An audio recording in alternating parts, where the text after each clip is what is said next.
So today we have Dr. Ying-Tsong Lin, YT Lin, who gave a seminar maybe about 5 years ago, you might remember, um, but who's an associate scientist at WHOI, Woods Hole Oceanographic Institution in the Applied Ocean Physics and Engineering Department, and has a PhD from National Taiwan University, but has been at WHOI ever since. And he's going to talk to us today about his fairly remarkable trip to the bottom of the deepest part of the world's ocean.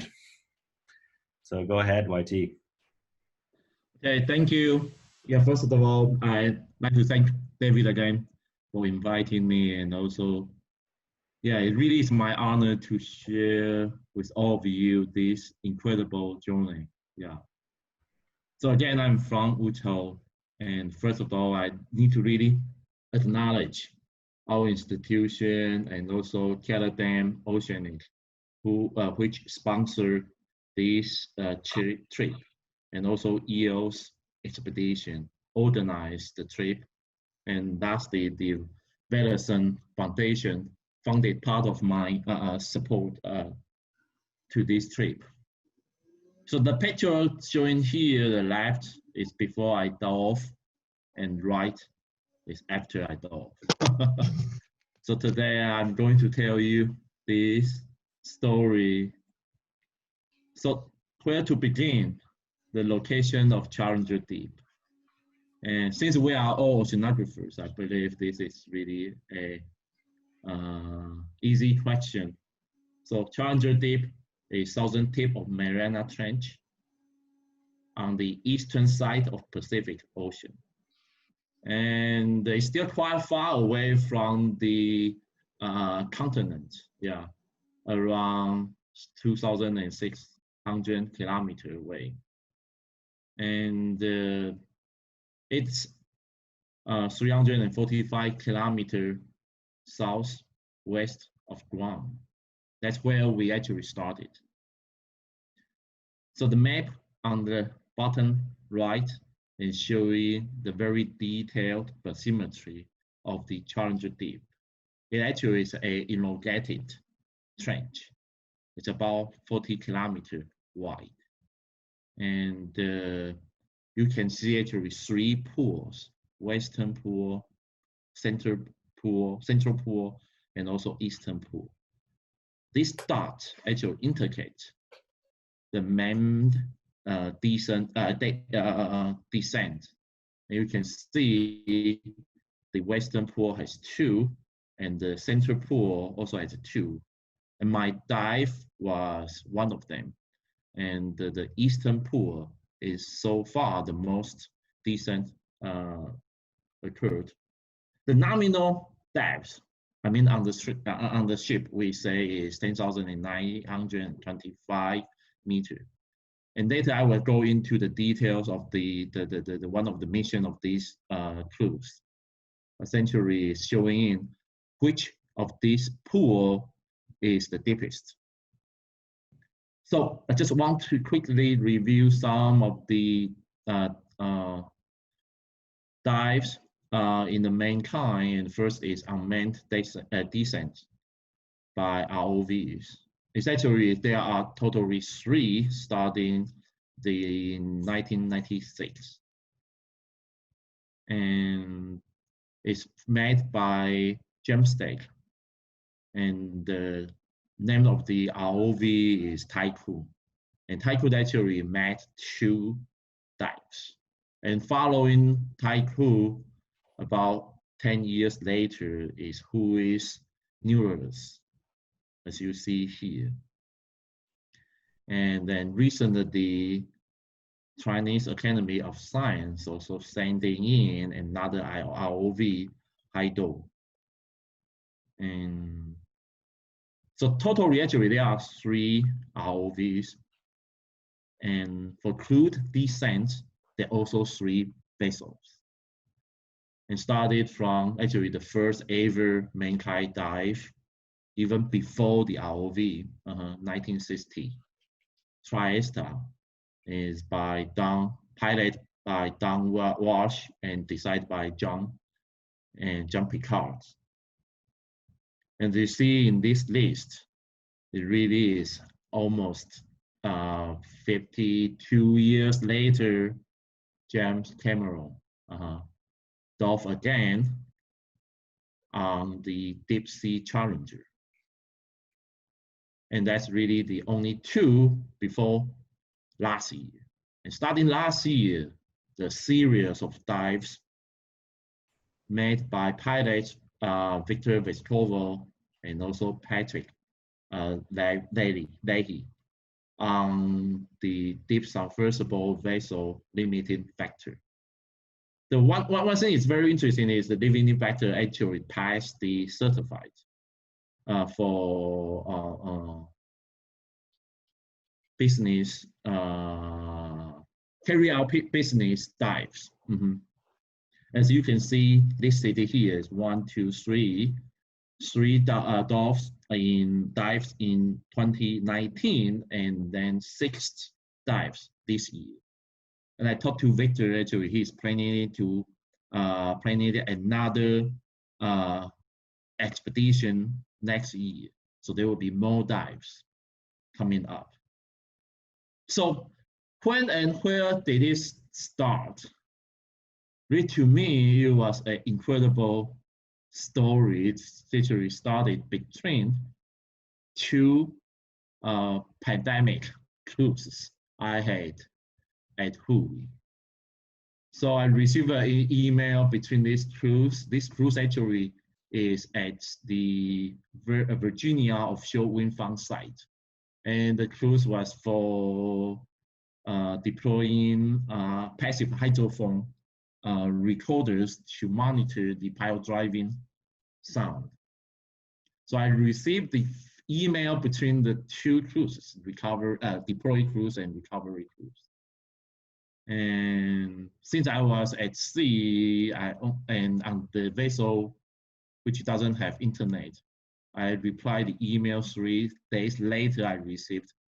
And Victor Vescovo, the founder of Caladan Oceanic, and also the pilot of Limiting Factor, called me right up and asked me, invited me in person. And I accepted, and I flew to Guam. Literally 2 weeks later, I received the invitation. It was really a very, very short notice, and in between of 2 cruises. And until now, I still really feel so fortunate. I still don't know why I have this, maybe people say luck, to really go down to the Challenger Deep. But in the beginning, I was really overwhelmed and wishing I knew more about the bottom of the Challenger Deep or the head zone science. So soon after I accept the invitation, I try to read as much as I can. So there's a number of books, a couple of books, and also a website listed here to kind of like reference. If you guys are interested to know more about zone, these are very, very good resources. And that I mentioned, right, I was overwhelmed. It took me 2 days to get my head around and figure out what I should really do. So in addition to preparing all the paperwork, and I decided to do an experiment, right? We are all scientists. And this is not just a recreational trip. I really want to do something, use this really very, very, very valuable and rare opportunity. So I'm an underwater acoustician, so I just figure maybe I can conduct a acoustic experiment. In the meantime, actually, Victor told me NOAA PEML, the Pacific Environment Monitoring Laboratory, provided already to them a full ocean depth hydrophone. So I just figured maybe I can bring my sound source package and conducted a active propagation experiment. Later, I will actually present it. And the story behind this is really is it only have 6 hours before I left for the recovery Virginia cruise. And I phoned up our engineers. I tell them I am going to Guam, and they ask me why. I say I'm going to dive to Challenger Deep, and they couldn't believe. I say yes, and I need to send gears out right away. Otherwise, I cannot make it. The shipment will not be able to make it. So we pack everything in 6 hours and send out next morning, and luckily make it. So we conducted the experiment. Then, like I mentioned, I will present it. So big thanks really goes to the following people and organizations with who all the senior administrators. And also certainly the big thanks I need to really give out the Canadian Oceanic and EOS. And the most important thing is all of my close colleagues who taught me the spirit of teamwork. Really, is a little story. I was completely really scared and also, in a sense, really intimidated to go on the cruise because I'm only one from Wichita. And the team has already formed for 3 years. I didn't really know what to expect. I'm so afraid I will be treated like the intruder. Oh, one guy from Wichita, yeah, nowhere, and they're going to dive. But actually, the thing is that 5 minutes after they get on board, I realized this team is really so unique. It's very unusual. They're from everywhere. There's no individual there. They accept me right away. And really is a true real, that's why I say here, I'm so fortunate at Hui and also in other places. I have already had so many experience working with people and the teamwork. And they welcome me, and also they realize me, I'm also a team player. So right away, within an hour, we kind of talk to each other, start planning our trip. And I told them what I want to do in addition to the dive. And they do the best to help me. That even Victor Vescola told me, just tell us whatever you want, we will help. It was really a big welcome. Anyway, so traveling during the pandemic, there's some fun part. Certainly, it's very nervous. So everyone is masked on. So my trip from Boston, I see people wear masks. Yes, and then San Francisco, it's just no people in the San Francisco. Every plane is just parked there and stay there overnight, and to Guam, to Hawaii and Guam. There's no picture in Guam because soon after I arrived in Guam, they put me in quarantine hotel and told me you cannot leave until you do the COVID test and with negative results. So I couldn't really take any picture outside.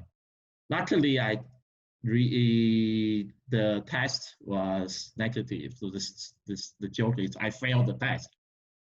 Yeah, it's negative. And I was sent to the vessel, meet with the crew. And here are just some pictures. It's my office on the ship. They're very kind to me, give me a personal office. So set up my computer, start planning in. And this actually is quite exciting. It's a dive chart. The scales and showing the history of the dives of the limiting factor, the start from the beginning. Everything is scaled. And then very bottom of this frame is bottom of the Challenger Deep. So when I arrive, there are how many marks? 6 marks. And so it's also a coincidence. One day before my dive, it was Eclipse, the annular eclipse. So the nickname of this type of eclipse is Ring of Fire eclipse. And very interesting is only around the Ring of Fire, you can observe this eclipse. So it's truly a ring of fire eclipse in ring of fire, and also one day before my die. It was quite exciting, and the picture showing here was actually taken on the ship. So I like to talk about the limiting factor. So it's actually really a scientific equipment. I will come back to this picture later, but right now I just want to mention the field poles. There are three, 1, 2, 3, and actually behind this field poles is a diameter 1.7 meter titanic pressure hull. So it can have accommodate two people. And besides this sub, the Caledon Oceanic also has 3 bottom landers, scientific bottom landers. They're all kind of equipment. Yeah, I will come back to this. So just want to show you the vessel and also the platform we're using, including the ship for the experiment, different kind of experiment. So going in, so this actually is a picture I took of the dive plan posted on the wall. And you can see actually it's out of focus, indicating I was really nervous before the literally my hand was shaking and thinking about going down. So it started really 8 o'clock sharp. We step out the cabin and then step down. So June 22nd, 2020, maybe one of the important dates in my life. And descending. So I couldn't really show you all the picture I take. I asked the engineers of the sub builder from Triton. They said they appreciate if I don't show everything. So there are a lot of buttons in there. And this actually is some monitor. There are actually a couple of monitors on each side, and there's several buttons to choose different display. And here is the navigation display. So the point here is really the average descending rate is about 1.25 knots and 0.75 meter per second. So there's on this screen actually 2 very important number Victor always checked is the O2 content and also it's just showing we just passed 10 kilometers deep. So I forgot to really take a picture of the badge Victor gave me. There is a badge to people who ever dive below 10,000 kilometers. It's actually quite deep. And the dive, the trip was actually quite pleasant. It's very, very quiet. So it took 4 hours long we touched down. So what you see on the right is the 4K camera mounted outside the sub. So you see the dust blow away after we touch down. And the video on the right is from my smartphone. And I muted myself because I just yelled so loud. Okay, so we stay in the bottom of the Challenger Deep for a couple of hours. We did a number of things. We explored the sea floor, what you see here, right? And you see some sand waves. And also you can see here a small cliff, a few meters, 5-10 meters deep. And one of the important tasks we do down there is look for the bottom lander. So this actually is really a procedure. So they dropped the 2 of the bottom landers before the a few hours before the sub. So the idea really is the bottom lander has all kinds of equipment, including the CTD. And one of the reasons the sub going to the bottom lander is just to confirm the depth. And also it's kind of like our beacon, right, to navigate ourselves at the bottom of the challenging deep. So it was quite exciting when I see the bottom lander. It's really that's the only thing I can see down there. And really the feeling when I see everything is just so incredible. The thing is, really all this thing is untouched for thousands, millions years, right? Very little bio disturbance. Everything they down there is preserved. So when we landed, I see the bros, I kind of feel so bad. Oh man, I disturbed. But once it settled down, I start to see things. I just feel, again, so fortunate to see this view. And also at the meantime, it just really made me feel how insignificant I am. Because really it's just like when you see the Grand Canyon for the first time. This really is like the Grand Canyon at the bottom of the ocean to me. Okay, so we stay there 2 hours and then take 4 hours to come back. So this is cool. It's what I call the underwater sunrise. So it's actually, my dive, when I come back, is still sunlight. So I just ask myself, yes, I should supposed to see the light coming in, right? So I pointed my camera, my smartphone, out towards the viewport. And as the sub coming up, I seen the sunlight. Actually, to me, it's just like the sunrise, underwater sunrise. It was so exciting. Oh man, I come back to the earth. I come back to the real world.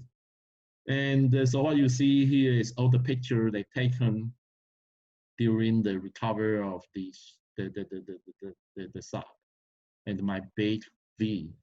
Yeah, it really, the face, the smile really presents how excited I was when I come back. Yeah, to see everything, just the life-changing experience. And so I quote myself, I wrote this at my Facebook page. If you are Dave is my Facebook friend, so he probably see this. I was a passenger sitting in the limiting vector, engineered and built by Trident and piloted by Victor Vescova of Rotterdam Oceanography. And now I am a messenger to tell the stories I personally experienced. So really, it's not the end. It's not the end of this talk. It's just the beginning of this talk.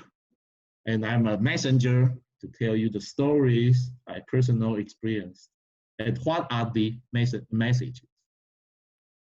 So it's really challenge. What you see here actually is recovery of the sub on Katie Walsh's dive. And you see how big the wave is.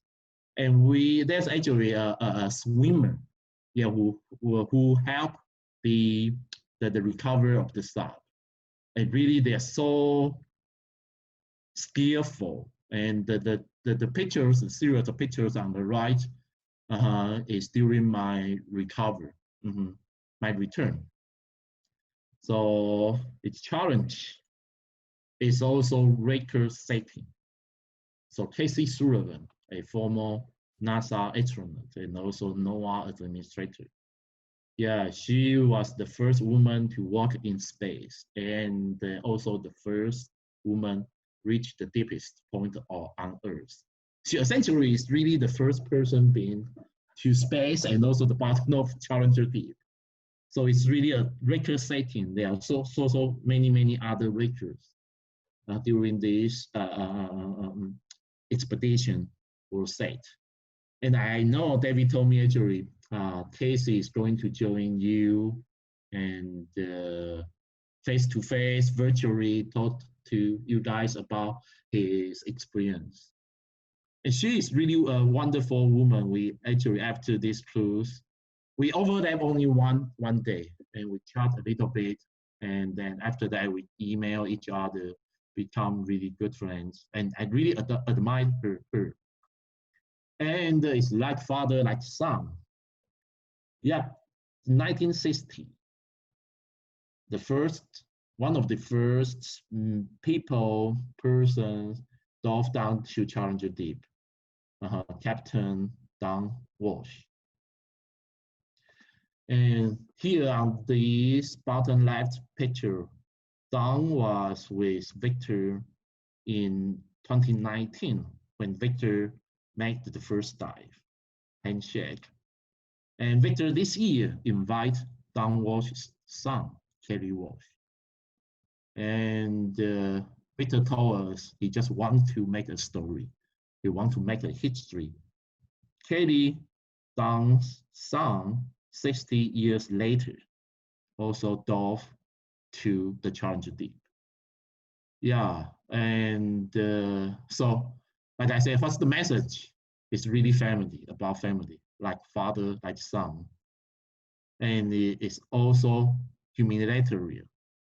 So, Jim, after the third team's dive, after me, actually delegate, and he dived to a foundation he established to honor his wife. Actually, it's a cancer endowment fund in University of Michigan. So now you see actually really a series of messages, right? It's challenging, it's requisiting, like father, like son, and we are all scientists. So I like to really use the last few minutes to really show you, really it is scientific. So this is not really the usual recreational expedition. It really is serious scientific journey. It's just like all the expeditions 100 years ago. We sail to the unknown. We equipped ourselves. So what you see here, the sub equipped with this scanning sonar, high resolution, 675 kilohertz. It also have the thrusts, I believe, 10 thrusts. So the sub can move around at the bottom of the ocean. So one design concept the engineer told me is the sub has to interact with the environment. Otherwise, it's just a pressure hole, right? And only this device can allow us to learn the environment. So certainly you see here, you have these manipulator arms. So we can grab things and take samples. And also the bottom landers, it has CTD, water bottles, 4K camera, and the acoustic transponder, biological trap, and hydrophones here, and sediment samples. So this actually allows us to really do some research. So here is the number of clips. It's not taken during the cruise I was on, but just showing you, yeah, the chief scientist of this cruise, Alan Jameson, actually designed of all these video taking angles and then strategy, and just to really study the deep water, the hadozone biology. So you can see there's a bait, and there's kind of a one type of fish. I don't really know the name. I'm not a biologist. Like I said, I still wish I know better. But And this, let me see, I have about 10 minutes. So maybe I can share with you, actually not this clip, this one. This is very, very interesting.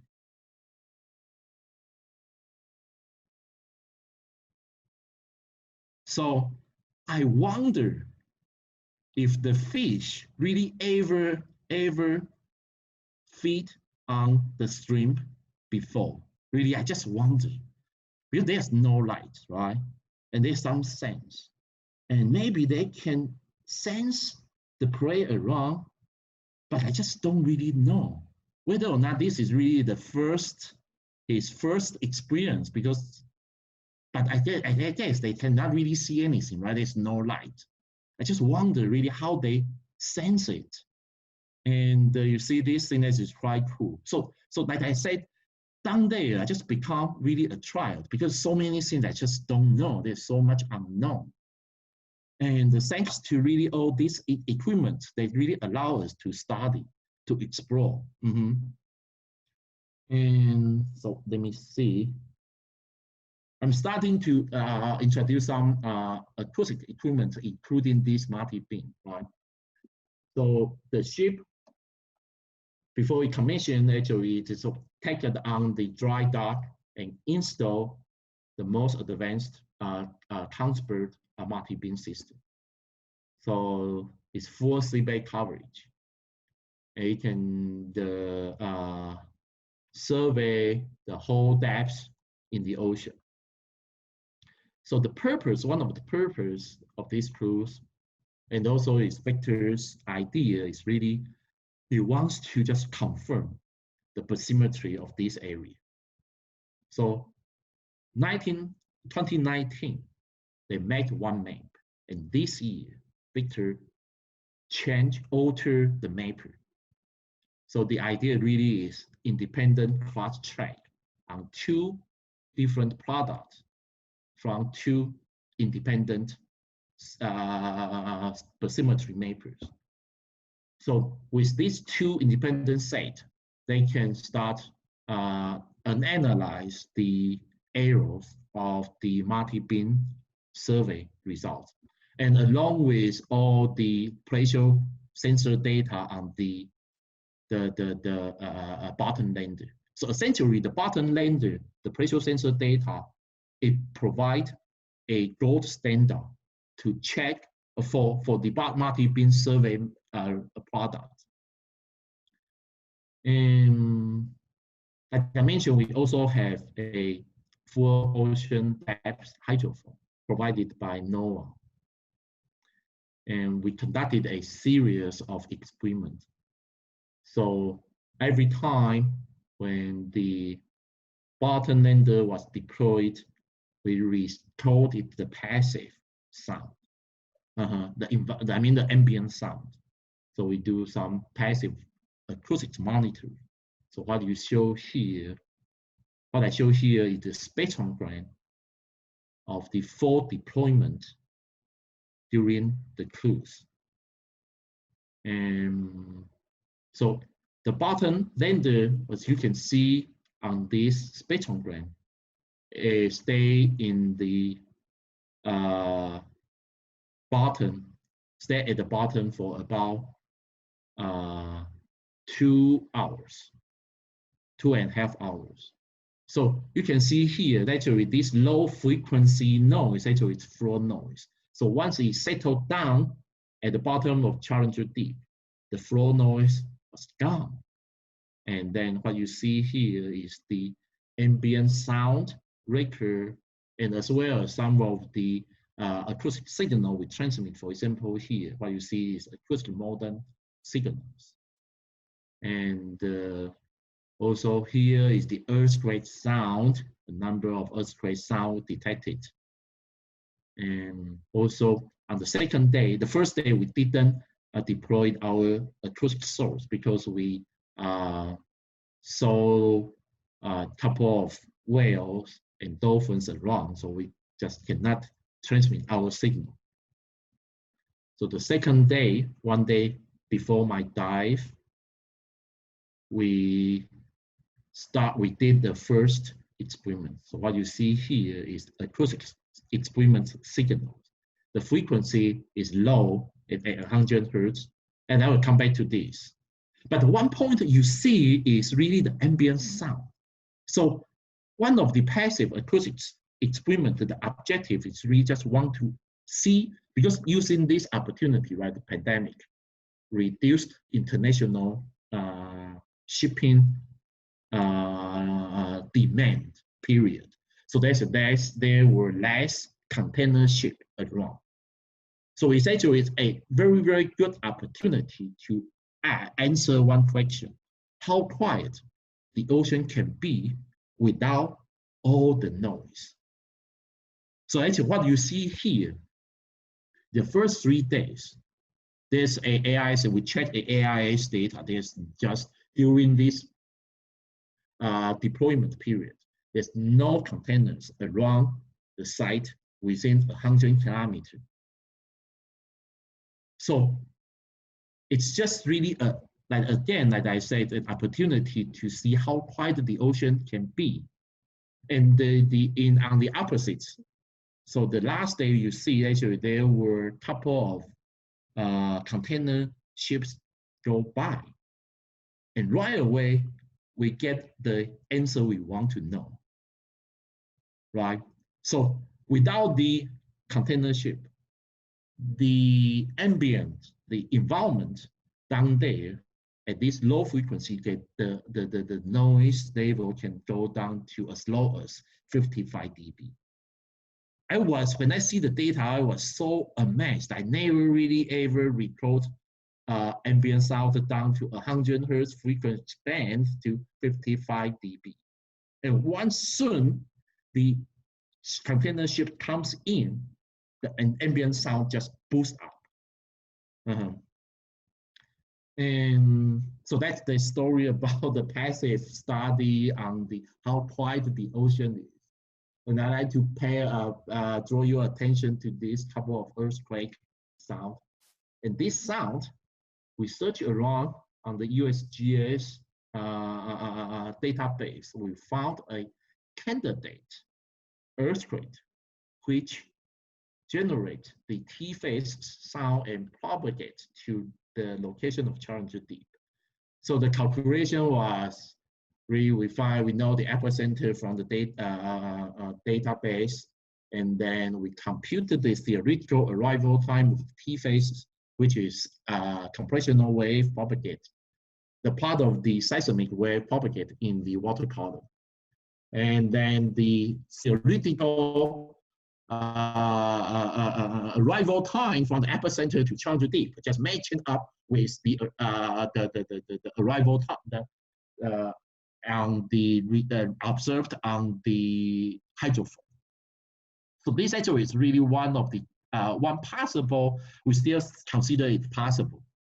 There's really a background about why I still don't.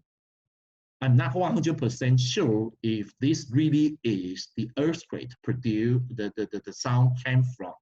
The reason is the Challenger Deep is almost 11 kilometers down.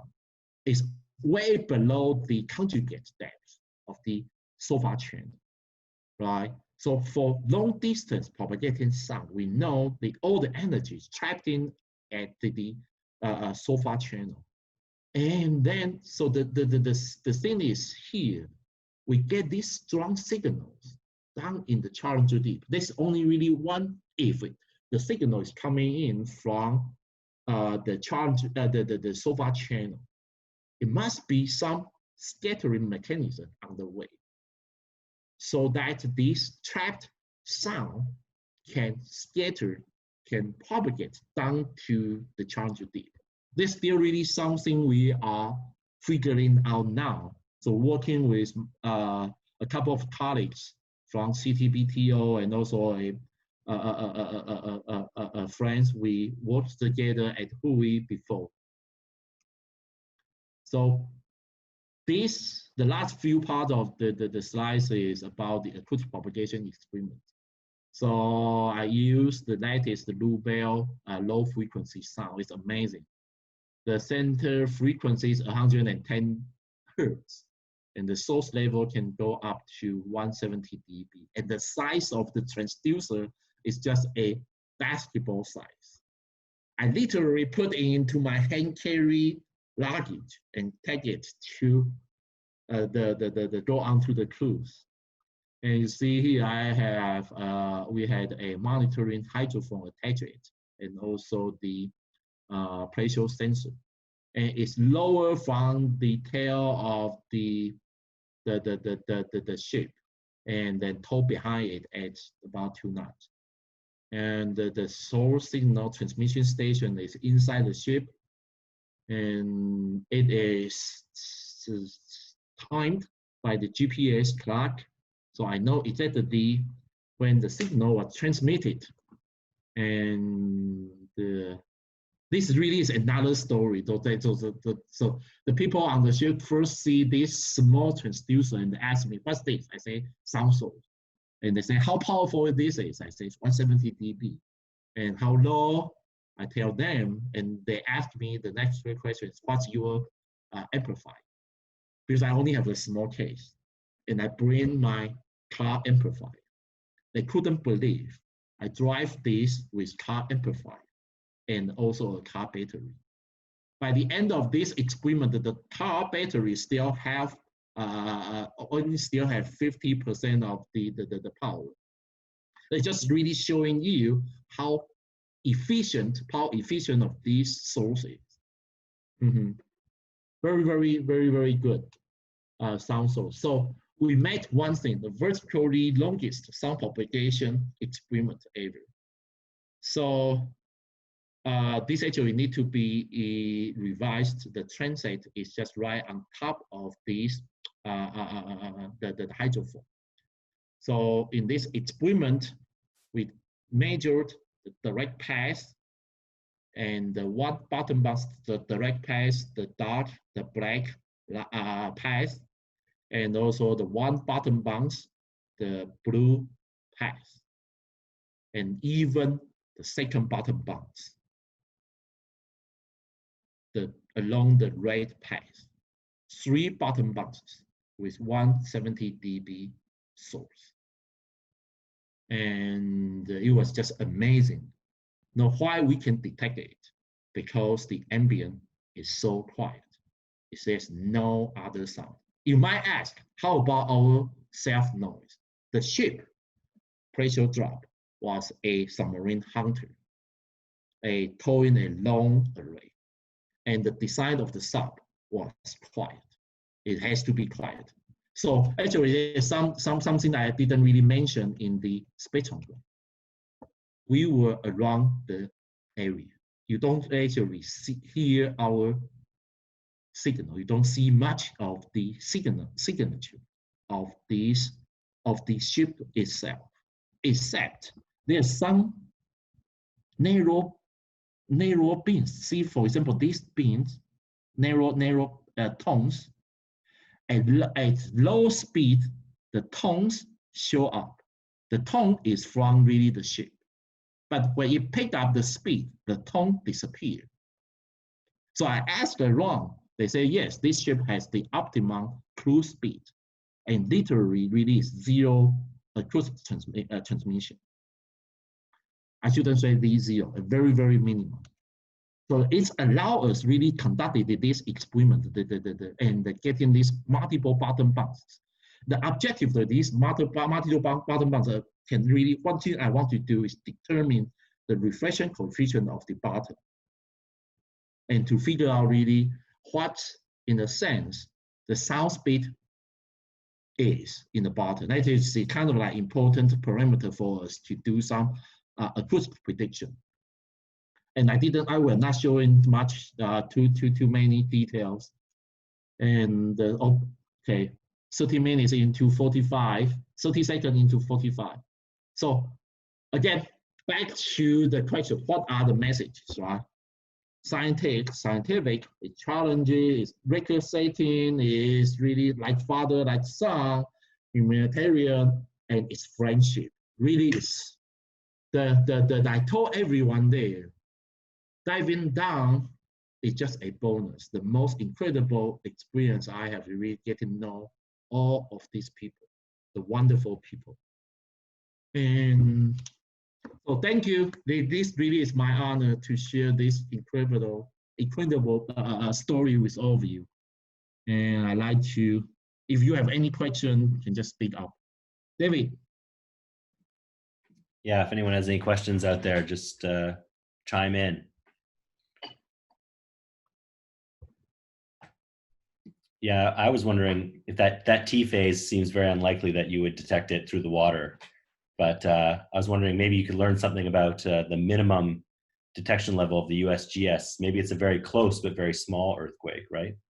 Yes, it's possible. It's very, very likely. So what we are going to do, actually we are doing is getting all the CTBTO hydro station data and to cross compare, see if there's any other T-phase events in this period. Mm-hmm. And we did find an event on the Wake Island station, which is how far away? Wake Island is in the middle of the Pacific Ocean. Mm-hmm. Yeah, there's a T-phase event 10 minutes after this. Mm-hmm. So we still try to correlate whether or not this is two originate the same from the same seismic activity. Right. But to me, really one thing is the T phase. You see actually these events, this type of events, you see on every deployment. And of course, right, this Mariana Trench is right in the middle of very, very active, like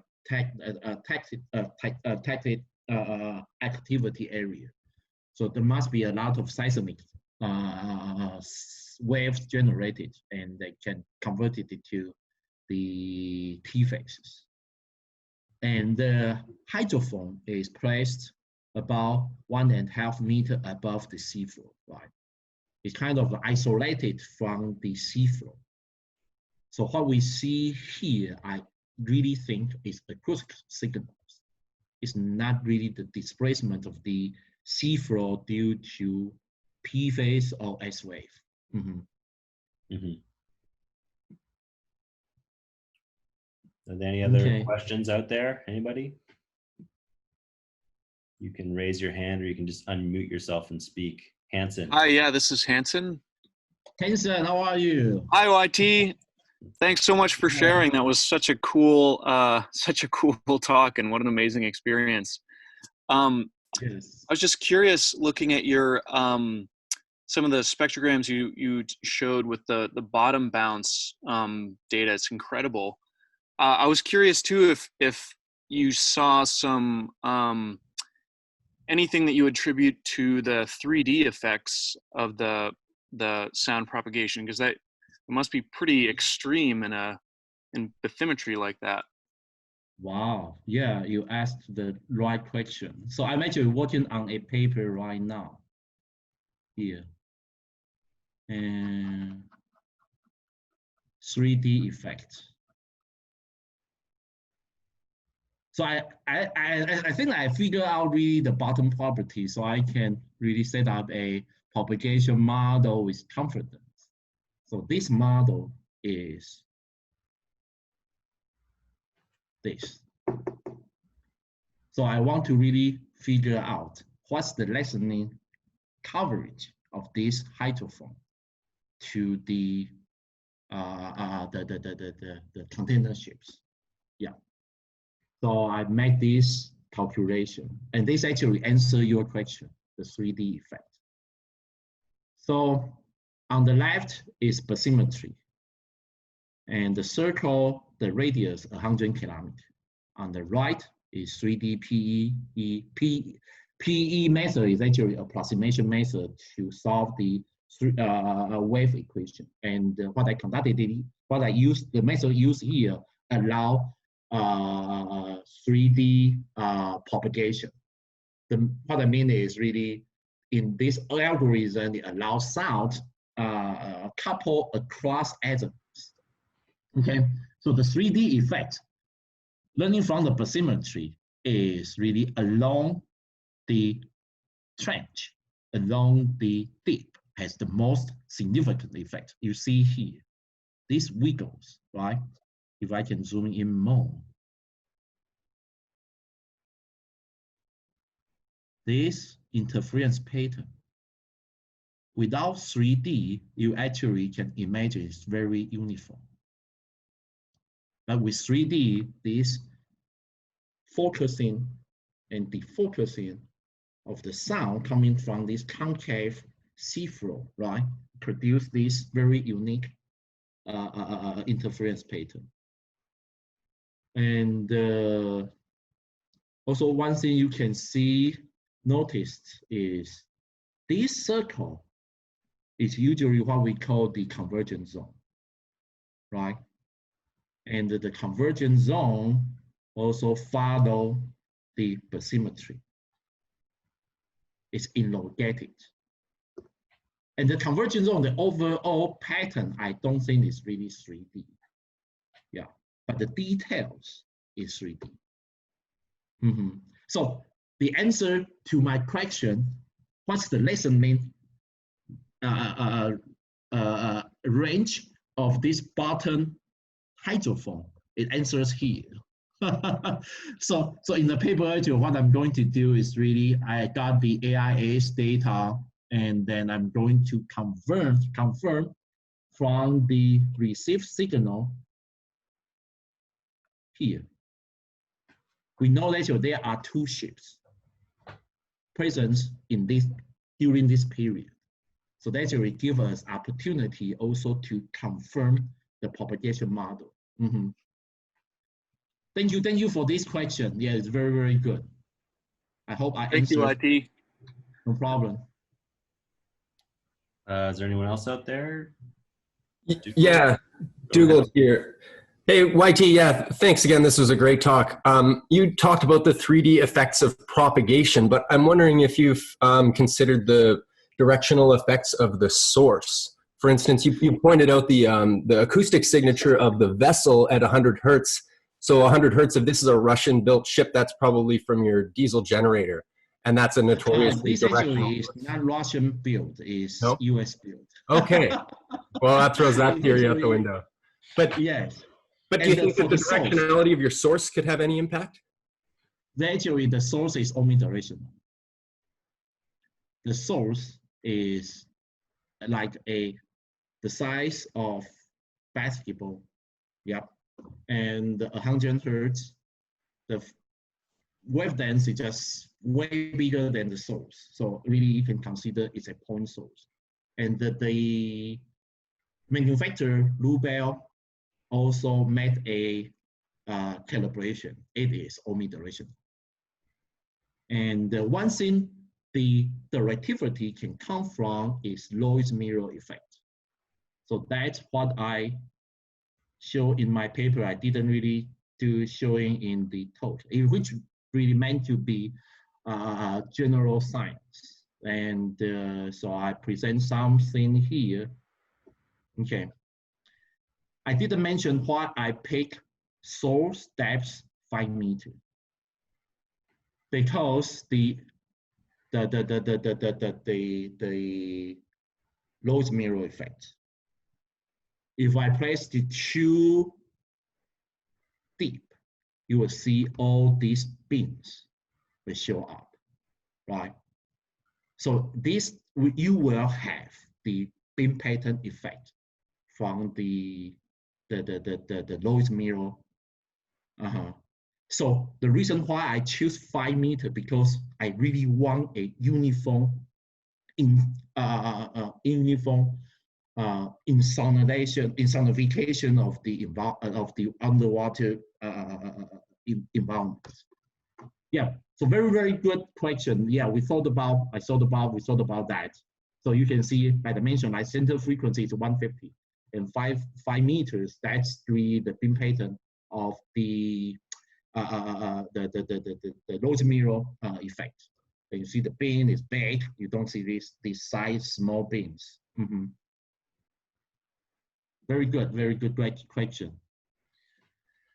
Okay.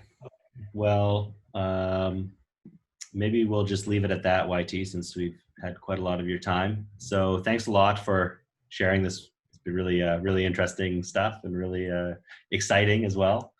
And thanks for taking the time out. I forgot to mention at the beginning that YT is actually in Taiwan right now. So I don't know what time it is there. What time is it there?